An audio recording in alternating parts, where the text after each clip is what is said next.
What is government's plan to soften the blow of the consecutive oil price hikes with motorists? That big question and more with Senator Win Gatchalian, chairman of the Senate Energy Panel. Senator Gatchalian, welcome to the big story.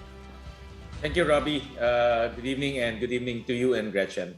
Senator Gatchalian, of course, we're getting squeezed both on the supply and on the demand side as they apply both to domestic as well as external forces. What options do we really have?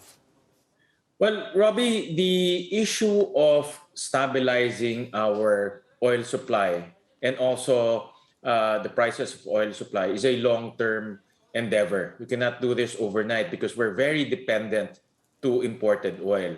Almost 100% of our oil requirements come from abroad, meaning we're very dependent on international oil supply. So moving forward, we need to lessen our dependence to imported oil by transitioning to e-vehicles as well as looking for domestic sources. But in the short term, what's happening right now is a lot of the oil pundits are speculating, and as well as the uncertainty created by the Russian invasion is creating a lot of unevenness in the market.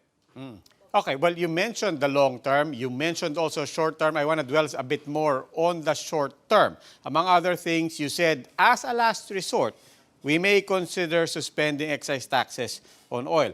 Where are we in that consideration at this point? Right now, Robbie, everything is still speculative in terms of oil supply. Russia is a major oil supplier at 5 million barrels every year.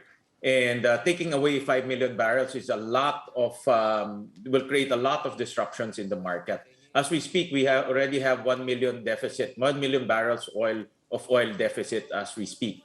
And if you remember last November, because a lot of economies are opening and there's a deficit of 1 million barrels, prices of oil went up in the international market.